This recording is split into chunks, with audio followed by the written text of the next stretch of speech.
Hi friends, और एक नई वीडियो में आपका स्वागत है। एक्सिस बैंक की तरफ से एक नया अपडेट आया है। एक्सिस नेट बैंकिंग यूज करने के लिए जैसे कि लॉगिन करना हो गया, किसी भी तरह का कोई भी ट्रांजैक्शन करना हो गया, लेकिन उस जगह में आपको ओटीपी का जरूरत होगा। तो ये जो ओटीपी है पहले रजिस्टर्ड मोबाइल नंबर के अंदर एसएमएस के थ्रू प्रोवाइड किया जाता था, लेकिन यहाँ पे बहुत सारे ऑनलाइन स्कैम की वजह से नया अपडेट के तहत कैसे ओटीपी मिलेगा वो आपको आगे बताएंगे।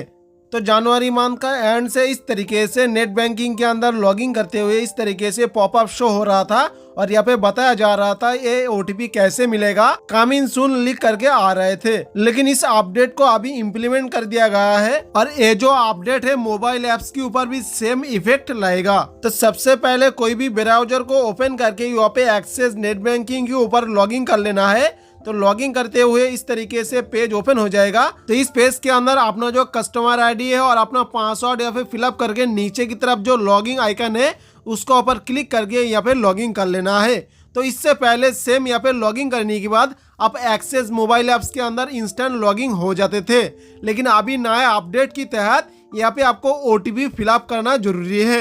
लेकिन इससे पहले नेट बैंकिंग के अंदर जितना भी ओटीपी जरूरी होता है वो ओटीपी एक्सिस बैंक के अंदर जो रजिस्टर्ड मोबाइल नंबर है उस मोबाइल नंबर के अंदर प्रोवाइड किया जाता था, लेकिन अभी यहाँ पे मोबाइल नंबर के अंदर ओटीपी देखने को नहीं मिलेगा, ये आपको एक्सिस मोबाइल ऐप्स के अंदर देखने को मिलेगा। तो कैसे एक्सिस मोबाइल ऐप्स के अंदर ओटीपी कलेक्ट करना है, यहाँ पे 3 स्टेप दिया गया है। तो हम यहाँ पे आपको लाइव करके दिखाते हैं। तो सबसे पहले एक्सिस मोबाइल ऐप्स को इंस्टॉल कर लेना है और आप पहले से इंस्टॉल करके रखे तो सिंपली वहाँ पे अपडेट कर लेना है। अपडेट करने के बाद ऐप्स का जो फर्स्ट टाइम इंटरफेस है इस तरीके से देखने को मिल जाएगा। ऊपर की तरफ यहाँ पे पहले व्यू बैलेंस का ऑप्शन शो हो रहा था, अभी यहाँ पे मोबाइल ओटीपी का ऑप्शन आ चुका है। तो मोबाइल और ओटीपी ऑप्शन पे क्लिक करने के बाद यहाँ पे अपना एमपिन को फिलअप करना है। एमपिन फिलअप करने के बाद इस तरीके से 2 ऑप्शन दिया गया है, लॉगिन ओटीपी और ट्रांजैक्शन ओटीपी। तो नेट बैंकिंग के अंदर लॉगिन करते हुए यहाँ पे लॉगिन ओटीपी को सिलेक्ट करना है और नेट बैंकिंग के अंदर कोई भी ट्रांजैक्शन को करते हुए यहाँ पे ट्रांजैक्शन ओटीपी को सिलेक्ट कर लेना है। तो लाइव नेट बैंकिंग के अंदर लॉगिन करके सिंपली यहाँ पे अपना जो यूजर आईडी और पासवर्ड यहाँ पे फिलअप करने के बाद सिंपली नीचे की तरफ लॉगिन वाले ऑप्शन पे क्लिक कर देना है। लॉगिन वाले ऑप्शन पे क्लिक करने के बाद फाइनली इस तरीके से पेज ओपन हो जाएगा। और आप मोबाइल ऐप्स को पहले अपडेट नहीं किए हैं तो अपडेट करने के बाद ही आप नेट बैंकिंग के अंदर लॉगिन करने का प्रयास करेंगे। तो नेट बैंकिंग के अंदर लॉगिन करने के बाद यहाँ पे एक्सिस मोबाइल ऐप्स के थ्रू यहाँ पे ओटीपी जनरेट करना है। उसके लिए नेट बैंकिंग का जो पेज है यहाँ पे क्लोज नहीं करना है। उसके बाद एक्सिस मोबाइल ऐप्स को ओपन कर लेना है। एक्सिस मोबाइल ऐप्स को ओपन करने के बाद ऊपर की तरफ जो मोबाइल ओटीपी है उसमें क्लिक करने के बाद एमपिन को डाल करके सिंपली इस पेज के अंदर लॉगिन कर लेना है। लॉगिन करने के बाद यहाँ पे हम नेट बैंकिंग के अंदर लॉगिन कर रहे हैं, इसलिए यहाँ पे लॉगिन ओटीपी वाले ऑप्शन पे क्लिक कर देना है। तो यहाँ पे कुछ सर्वर की इशू की वजह से फिर से हम यहाँ पे नेट बैंकिंग के अंदर आ जाएंगे। रिसेंट ओटीपी वाले ऑप्शन पे क्लिक कर देना है। क्लिक करने के बाद फिर से एक्सिस मोबाइल ऐप्स को ओपन करके वही पेज के अंदर दोबारा जनरेट ओटीपी वाले ऑप्शन पे क्लिक कर देना है। क्लिक करने के बाद इस तरीके से 6 डिजिट ओटीपी जनरेट हो जाएगा। उस ओटीपी को सिंपली यहाँ पे फिलअप करके टर्म्स कंडीशन को एग्री करके यहाँ पे कंफर्म वाले ऑप्शन पे क्लिक कर देना है।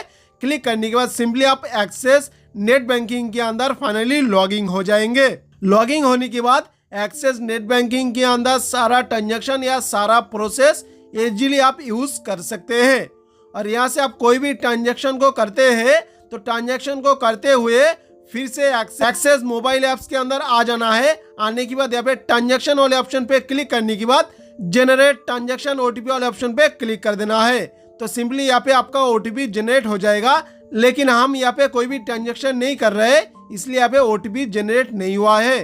तो इस वीडियो के अंदर एक्सिस बैंक की तरफ से जो नया अपडेट मिला हुआ है इस अपडेट को स्टेप बाय स्टेप आपको लाइव करके दिखाए हैं। इसका ऊपर भी आपको किसी भी तरह का क्वेश्चन है तो आप इस वीडियो का नीचे कमेंट कर सकते हैं, आपको 100% आंसर मिल जाएगा।